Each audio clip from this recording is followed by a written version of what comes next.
하나님 말씀 보겠습니다. 하나님 말씀 히브리서 11장 15절로 16절 말씀입니다.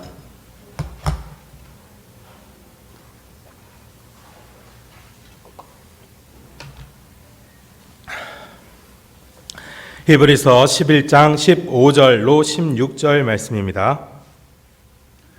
다 찾으셨으면 제가 찾은 줄 알고 봉독해 올리도록 하겠습니다. 그들이 낳은 바 본향을 생각하였더라면 돌아갈 기회가 있었으려니와 그들이 이제는 더 나은 본향을 사모하니 곧 하늘에 있는 것이라. 이러므로 하나님이 그들의 하나님이라 일컬음 받으심을 부끄러워하지 아니하시고 그들을 위하여 한 성을 예비하셨느니라. 아멘. 오늘날 코로나 때문에 국민들이 모두 이렇게 두려움 가운데 떨고 있습니다. 저도 인생을 이렇게 돌이켜보면, 이렇게 짧은 인생이지만 돌이켜보면 이 바이러스 때문에 우여곡절이 참 많았던 것 같아요. 거의 한 20년쯤 된 것 같은데, 예전에 그 호흡증후군 사스라고 기억하십니까? 그게 유행을 했었을 때 광동 지방에서 처음 이게 발현이 됐었거든요. 중국의 광동 지방에. 그때 저는 어디에 있었느냐? 중국의 우한이라는 지방에 있었습니다. 우한, 어디서 많이 들어보셨죠? 예, 뉴스에서 계속 이렇게 나오고 있는 그 우한이 맞습니다. 제가 거기서 한 1년 정도 살고 있었는데 마침 이렇게 들어오는 시간하고 사스 터지는 이 때랑 거의 비슷하게 다행히 별탈 없이 한국으로 기억했던 기억이 납니다. 이걸로 끝이 아니에요. 또 제가 대학원을 다니고 있을 때 몇 년 전이었던 것 같아요. 메르스가 터졌는데 사스보다 무섭고 전염력도 강하고 치사율이 34%인가? 그렇습니다.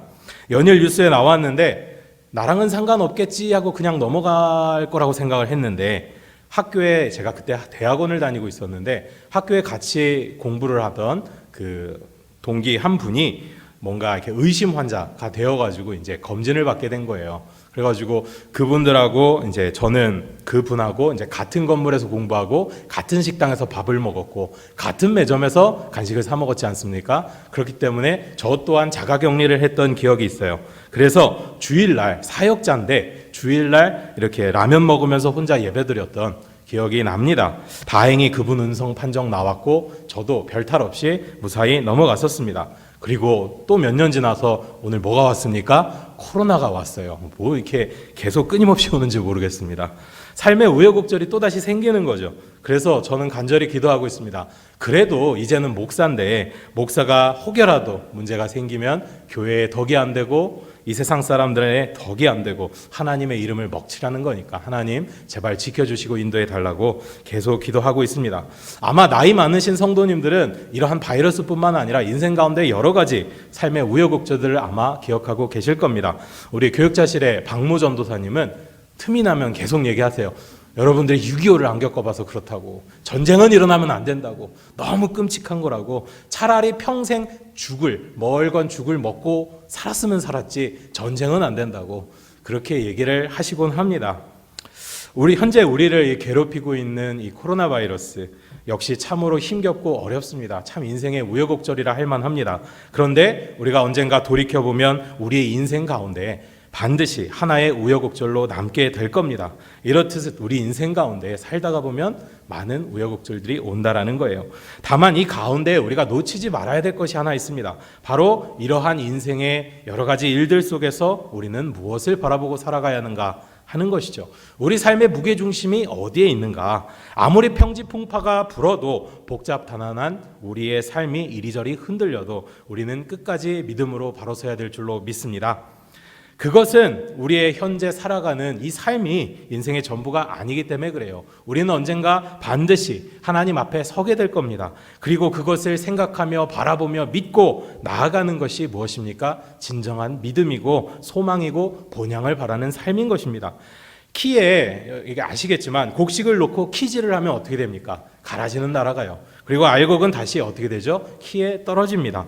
뭐 때문에 떨어집니까? 무게 때문에 떨어지는 거예요. 그래서 한 번, 두 번 이렇게 키질을 하다 보면 가라지는 다 날아가고 이 키 안에는 온전히 알곡만 남습니다. 이것이 마치 우리의 인생과도 같은 거예요. 그 알곡이 다시 키 안으로 떨어진다고 하였을 때 그러면 그 떨어지게 되는 그 알곡의 비결이 오늘날 우리의 삶에는 무엇이 되는 것입니까? 그것이 바로 믿음이라는 것입니다. 그 무게중심이 확실히 잡혀있기 때문에 우여곡절이 있어도 바람이 불어도 평지풍파가 일어도 어떻게 되는 거예요? 무사히 다시 키에 떨어지는 겁니다. 버티게 되는 것이고 극복하게 되는 것이고 최후 승리를 향해 나가서 마침내 그것을 붙들게 되는 것입니다. 그렇다면 오늘 우리는 이 오늘날 우리의 삶의 무게중심을 봐야 됩니다. 과연 우리의 삶 가운데 오늘 우리는 무엇을 소망하면서 우리의 무게중심은 무엇에 두면서 살아가고 있는가? 삶 가운데 여러 필요한 것 있고 구할 것도 있죠. 무엇보다 가장 정말 중요한 것이 그런데 있습니다. 무엇이냐? 삶의 무게중심. 절대 희석되어서는 안 되는 인생의 참된 본질. 정말 그 믿음이 있다라는 것입니다. 그것이 바로 믿음으로 받아 누릴 우리의 영적 유업인 것이고 우리의 더 나은 본향, 저 하늘을 사모하면서 나아가야 된다는 바로 그 사실인 거죠. 우리는 어떤 상황 속에서도 이 사실을 잊으면 안 됩니다.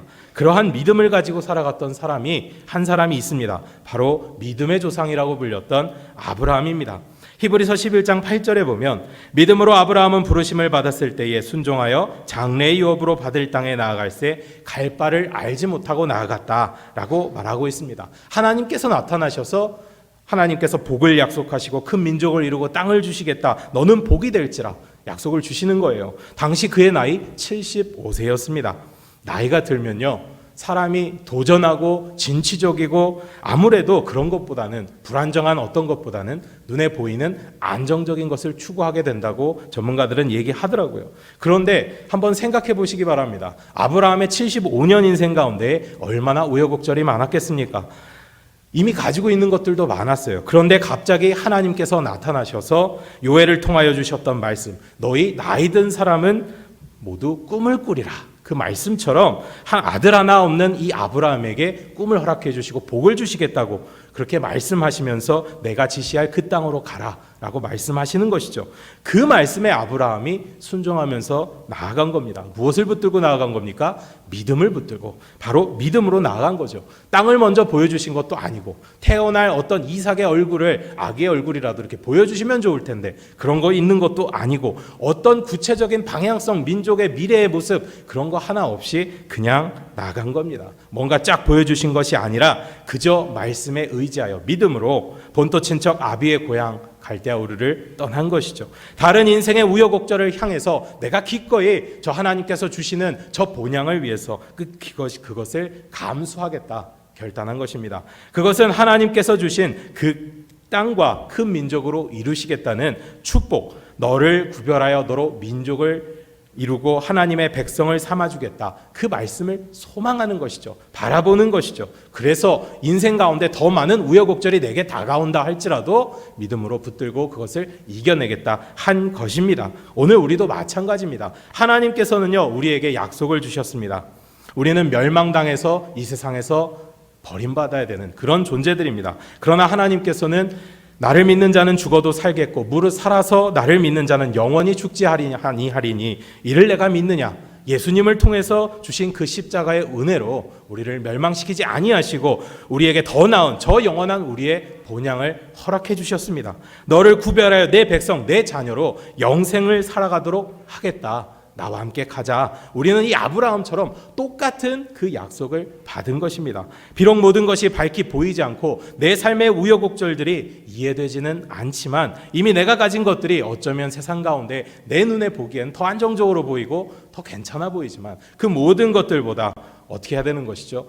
이 아브라함과 마찬가지로 우리는 그럼에도 불구하고 눈에 보이지 않는 저 하늘나라, 저 본향을 사모하면서 순종하고 나아가고 있습니다. 우리가 왜 그렇게 나아가고 있습니까? 바로 예수 그리스도를 믿는 믿음, 그 예수 그리스도의 십자가를 붙들고 나아가고 있는 것이죠. 때로는 그렇기 때문에 버티기 힘들 때도 있고 어려움 가운데 실족할 때도 있고 믿음이 연약해진 순간도 생겨납니다. 하지만 그때 그 모든 일들을 무엇으로 말미암아 극복하는 겁니까? 믿음으로, 내게 주신 소망을 붙들고 바라보고 나아가는 그 믿음으로 이겨내는 것이죠. 분명히 살아가다 보면 삶 가운데 많은 우여곡절이 찾아옵니다. 그래서 좋은 일도 일어나고 나쁜 일도 일어나고 그 가운데 우리의 믿음을 흔들어 놓는 것이죠. 나쁜 일로 말미암아 우리의 믿음을 핍박하고 좋은 일이 일어나서 우리의 믿음을 연약하게 흔들어 놓습니다. 하지만 그때마다 우리는요, 바람에 휩쓸려가면 안 됩니다. 무게중심을 잡는 것입니다. 무게중심이 뭐였습니까? 바로 믿음, 우리의 중요한 본향, 하나님께서 주신 그 약속, 예수 그리스도의 십자가를 붙들고 네가 나아갈 곳은 이 땅이 아니요 멸망에 가는 그런 백성이 되는 것이 아니라 우여곡절 속에서도 그것을 극복해서 마침내 하나님 나라에 이르는 것, 저 하늘에 있는 본향이다. 그 믿음을 붙들고 우리는 나가는 것입니다. 하나님이 주신 은혜 가운데에 우리는 그러한 무게중심을 잃지 않고 끝까지 승리하는 것입니다. 바로 아브라함처럼 말이죠. 히브리서 11장 9절로 10절에 보면은 아브라함이 어떻게 살아갔는가라는 모습이 나옵니다. 믿음으로 그가 이방 땅에 있는 것 같이 약속의 땅에 거류하여 동일한 약속을 유업으로 함께 받은 이삭 및 야곱과 더불어 장막에 거하였으니 이는 그가 하나님이 계획하시고 지으실 터가 있는 성을 바랐습니다. 아멘. 그의 삶을 돌아보면요, 분명 믿음을 가지고 하나님의 뜻대로 믿음으로 승리할 때도 있었습니다. 하지만 가뭄이라는 우여곡절 가운데에 약속의 땅 놓아두고 엉뚱하게 애굽으로 내려갔 그런 안타까운 모습도 있었죠. 그때 믿음의 조상이라는 수식어가 민망할 정도로 어처구니 없는 잘못도 저지릅니다. 바로 아내 사라를 자기 누이라고 속이는 그런 일이 있었죠. 아브라함의 이 삶의 우여곡절 가운데, 그의 믿음의 여정 가운데 언제나 믿음만 있었습니까? 그렇지 않습니다. 그 믿음이 흔들릴 때도 분명히 있었다라는 거예요. 분명히 하나님께서 자녀 주시겠다고 했는데 현실은 어떻습니까? 10년이 지나도록 자녀가 생기지 않습니다. 하나님은 하루가 1000년 같고 1000년이 하루 같으시지만 인간은 10년이 얼마나 깁니까? 기다리기 어려운 거죠. 그래서 아브라함은 어떻게 했습니까? 자신의 하녀를 통해서 하갈을 취해 이스마엘을 낳게 되는 굉장히 인간적인 방법을 동원하는 것입니다. 그러나 하나님께서 그 모든 것을 합력하여 선을 이루어 주셨기 때문에 그 모든 것들이 덮어지게 되고 이 우여곡절을 또다시 넘어가게 되는 것이죠. 성경에 기록된 것만 보아도 이 아브라함의 인생이 참 롤러코스터다. 오르락 내리락. 그 인생이라고 얘기할 정도로 참 우여곡절이 많습니다. 그럼에도 그가 멸망하는 길로 가지 않고 엉뚱한 길로 빠지지 않고 마지막 끝내 끝까지 장막에 거하며 저 하나님의 주신 예비한 성을 바라면서 나아갔던 그 비결, 그것은 무엇입니까? 그가 결코 놓지 않았던 것, 믿음이 넘어질 때에도 끝까지 붙들고 있었던 것이 있었기 때문에 그렇습니다. 무엇입니까? 바로 저 하나님의 주신 더 나은 본향, 그것이 바로 그의 삶의 무게중심이었다라는 것입니다. 바로 하나님의 약속된 유업, 하나님이 계획하시고 지으실 터가 있는 그 하늘나라를 바라는 모습이 바로 이 아브라함에게 있었다라는 것이죠. 결국 그는 하나님의 은혜로 말미암아 믿음으로 받아 누리게 됩니다. 창세기 15장 6절에 보면요, 아브라함이 여호와를 믿으니 여호와께서 이를 그의 의로 여기셨다고 분명히 나와 있습니다. 그의 후손 요셉도 인생을 보면은 동일합니다. 굉장히 우여곡절이 많습니다. 좋은 아버지 밑에서 정말 좋은 집안 환경 가운데 믿는 집안, 부유한 재산 그 가운데 태어났어요. 그런데 갑자기 형들의 질투로 말미암아 팔려가게 되고 얼마나 그 인생의 우여곡절이 많이 있었습니까? 총리가 되기까지 그 인생이 마치 한편의 장대한 소설 같은 그런 모습을 우리가 볼 수 있죠. 하지만 그 모든 것 가운데 요셉이 평생 꿈꿨던 것이 무엇입니까? 바로 믿음입니다. 하나님이 주신 약속의 기업, 바로 가나안 땅을 꿈꿨습니다. 더 나은 본향. 그래서 하나님의 돌보심으로 말미암아 자신들의 후손이 아브라함과 이삭과 야곱에게 맹세하신 그 땅으로 다시 돌아갈 것을 확신합니다. 그래서 이것에 대해 결코 흔들림이 없고 심지어는 그의 유언 가운데서도 이것이 나타나고 있는 것이죠. 창세기 50장 25절에 이르기를 요셉이 또 이스라엘 자손에게 맹세시켜 이르기를 하나님이 반드시 당신들을 돌보시리니 당신들은 여기서 내 해골을 메고 올라가겠다 하라 하였더라.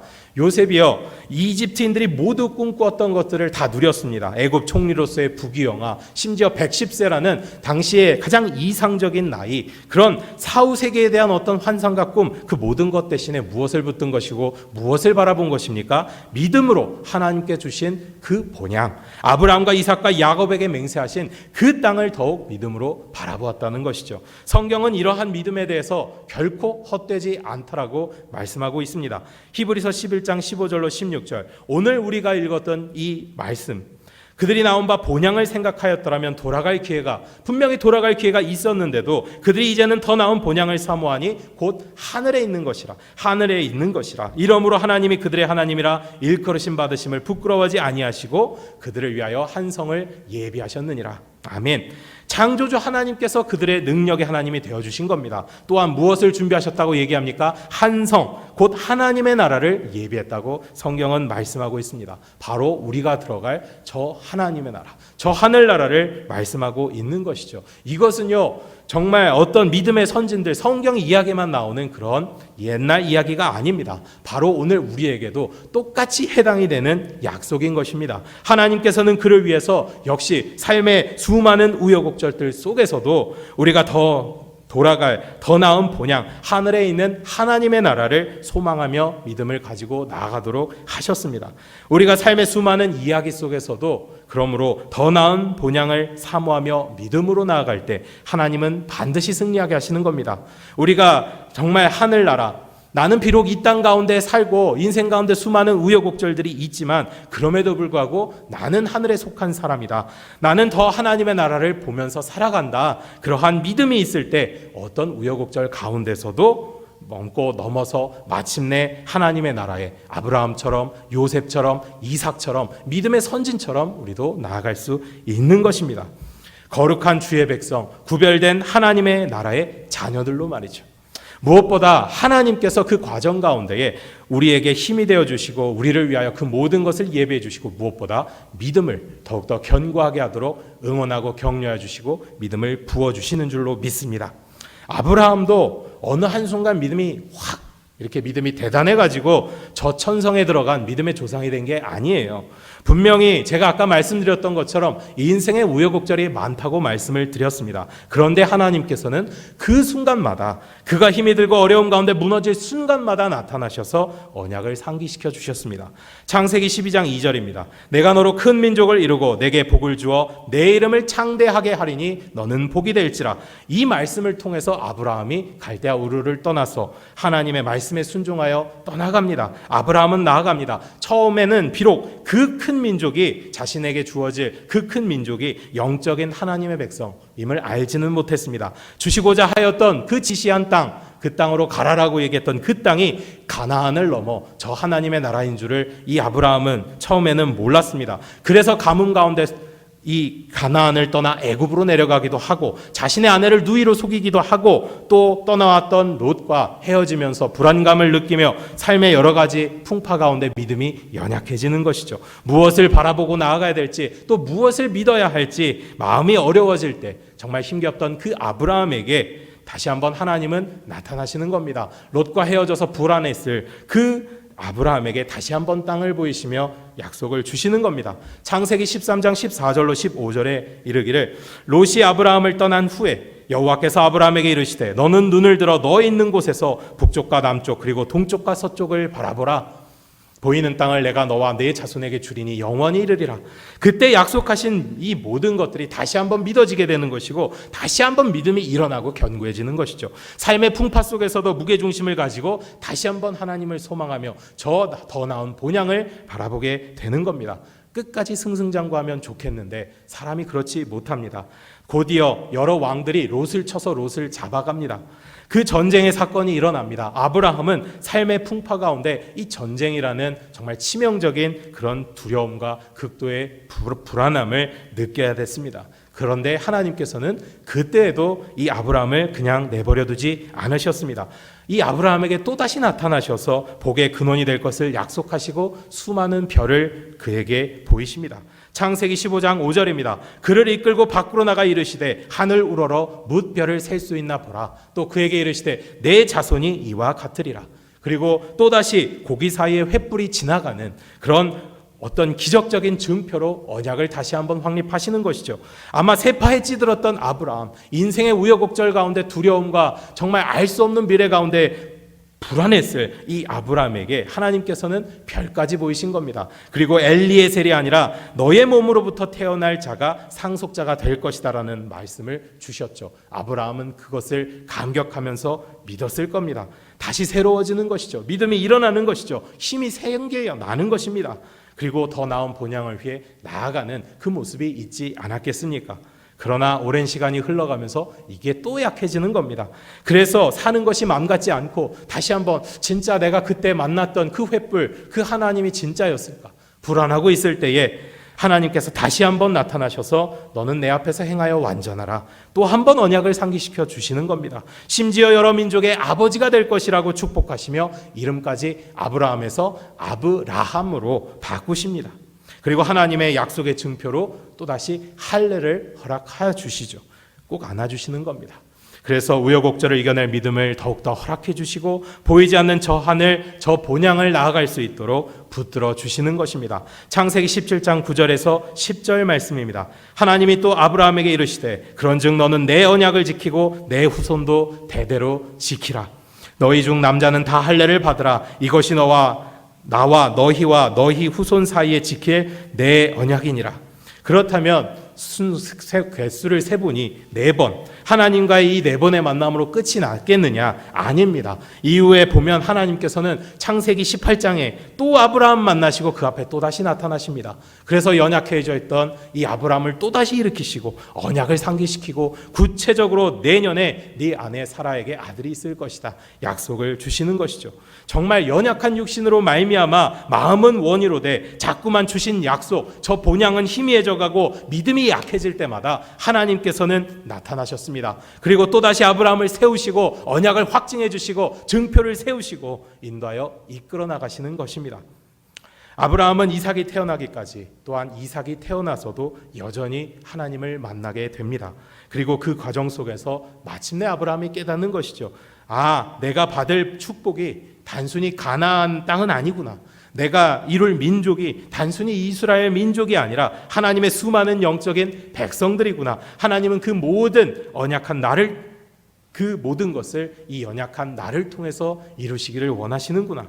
계속 바라보게 하시고 우여곡절 가운데 믿음으로 이겨내게 하시고 더욱 믿음을 부어주시는 하나님을 마침내 깨닫게 되는 것이죠. 그가 히브리서 11장에 기록된 말씀처럼 평생을 이삭과 야곱과 더불어 장막에 거하면서도 실망하거나 낙담하지 않았던 이유, 이는 그가 하나님이 계획하시고 지으실 터가 있는 그 성을 바랐기 때문입니다. 그 말씀이 삶 가운데 실제로 이루어졌다는 것을 이 아브라함은 날마다 확신하며 나아갔다는 것이죠. 오늘 이 시대에 특별히 오늘날 이 시점이 참 어렵습니다. 코로나로 인해 신천지가 공격을 받는 것까지는 좋은데 교회까지 신천지 마냥 믿지 않는 사람의 눈으로 보면 신천지나 교회나 똑같다라고 이야기를 합니다. 도매급으로 넘어가고 있는 것이죠. 왜 이런 시국에 예배를 드리냐? 교회에서도 확진자가 많이 나왔다 공격을 하는 것입니다. 어제도 수원의 모 교회 교육부서 확진자가 6명이나 나왔다고 그래요. 참 믿음 지키기 어렵습니다. 예배가 줄어들고 기도와 성경 공부가 줄어들고 참 내 신앙 지키기도 쉽지 않은 시절이 되었습니다. 분명 우리는 이 시국에 뱀처럼 지혜롭게 대처해야 될 필요가 있습니다. 사회적 공포와 바이러스를 우리 스스로 확대 재생산할 필요는 없습니다. 하지만 그와 동시에 중요한 것은 무엇이냐? 비둘기처럼 순결할 필요가 있다라는 것입니다. 바로 그것이 무엇입니까? 우리의 믿음, 하나님 나라를 소망하는 우리의 저 본향을 사모하는 마음인 것입니다.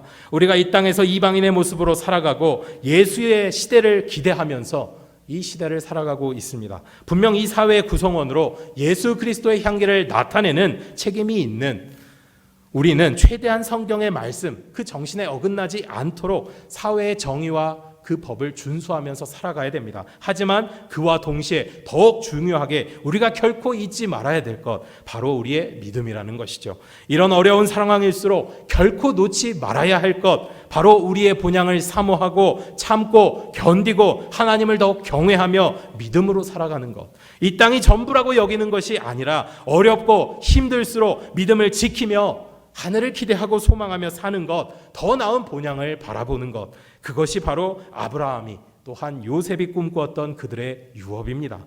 또한 오늘 우리가 받아 누릴 예수 그리스도의 십자가 보혈의 은혜인 것이죠. 오늘 우리는 무엇을 소망하면서 살아가고 있습니까? 우리의 믿음은 무엇을 바라보고 있습니까? 바라기는 하나님 나라를 소망하고 믿음으로 우리의 본향을 바라보면서 나아가는 우리들이 되었으면 좋겠습니다. 히브리서 10장 39절은 우리는 뒤로 물러가 멸망할 자가 아니요 오직 영혼을 구원함에 이르는 믿음을 가진 자니라. 그렇게 말씀하고 있습니다. 비록 우리는 연약하지만 하나님께서는 반드시 우리의 믿음을 지켜주실 것입니다. 설령 우여곡절 가운데 넘어지고 힘겨울지라도 아브라함을 다시 한번 일으켜서 약속을 붙들어 주시고 믿음을 부어주시고 극복할 수 있도록 해주신 것처럼 우리를 선하게 인도해 주실 줄로 믿습니다. 결혼식에 참석하여 보면요, 우리는 신랑 신부가 서로 선서하는 것을 보게 됩니다. 그 선서 가운데 단골로 나오는 멘트가 하나 있습니다. 아마 잘 아실 겁니다. 신랑은 신부를 아내로 맞아 그 다음 무엇입니까? 기쁠 때나 슬플 때나 괴로울 때나 즐거울 때나 늘 어떻게 라고 얘기합니까? 검은 머리 파풀이 될 때까지 사랑하겠습니까? 이 말을 묻지 않습니까? 이것을 우리 신앙에 그대로 한번 적용을 해보았으면 좋겠습니다. 우리 모든 믿는 성도들은 예수 그리스도를 믿는 믿음으로 저 하나님의 나라를 기업으로 받아 끝까지 소망하며 기쁠 때나 즐거울 때나 슬플 때나 괴로울 때나 어떠한 우여곡절 속에서도 믿음으로 바라보고 나아가겠습니까? 이 질문에 아멘으로 끝까지 승리한 우리 모든 성도님들이 되시기를 예수님의 이름으로 축복합니다.